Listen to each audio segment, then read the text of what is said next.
what's the difference between the Melburn Roobaix and the Paris to Roubaix, Paris Roubaix?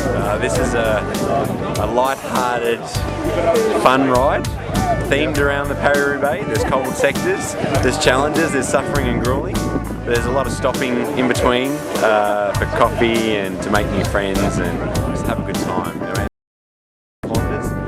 It's quite a challenge in itself.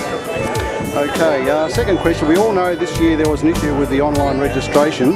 Eventually, when the registration process happened, how long did it take to fill all the available riding spots? About 24 hours. It was well and truly sold out. And how many riders? That was 800. 800. And then I had a second release of 130 tickets. So we're like 930 people riding today. 930. And I can guarantee there's probably another 100 or so that'll be tagging along, sticky beaking, which I think is fantastic because I can't stop it. And why would I? Because I think there's people having a good time on their bikes. So why not stop that? We're hoping you guys are really good. What type of bikes can we expect this year? Have a look around. I can't even know what to expect. I think people try to outdo the craziest every year, and it just gets crazier and crazier, as well as your standard two-wheel bicycles and road bikes. But what to expect is like you can't. It's unpredictable, which I love. Okay, now can younger and older riders compete?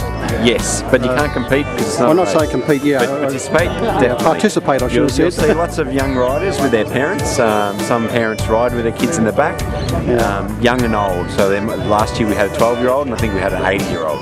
So the whole scope. So age is no barrier. I read that there were over $15,000 worth of prizes to hand out. Correct. How are they distributed? Either spot prizes randomly. There's category prizes for best dressed, best couple, cutest couple, dirtiest rider, furthest travelled, and then there is a raffle for every participant that finishes and puts their completed manifest, incorrect or not, is pulled out of a hat, and that's how we decide the winner. Terrific. Okay, compared to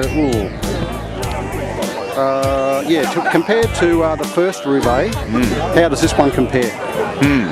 The very first one, how many competitors did you have? The very first one is 100, but I don't think you can measure it by. It's certainly a lot more slicker, but I've tried to keep the same ethos so that it's just a fun group ride. Fun ride. Was it mostly fixies on the first one? It's a combination. I think people have this idea that I have to ride a fixie because that's what I started out doing, but I've never once said it's one type of bike, and from the very first event and throughout them, it's just all-encompassing of all religions of cycling. So okay, one last question. Would you like to thank anyone in particular who helped you with this year's event? My wife, definitely. Definitely? There's no way this would be half as good without her. I mean, I'm the creative side, but when it boils down, she's thinking about how it's all going to happen, and she's very good. Amazing. So thanks very much, Andy. No wonderful. Worries. Good luck.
do another lap, I'll get that, then I'll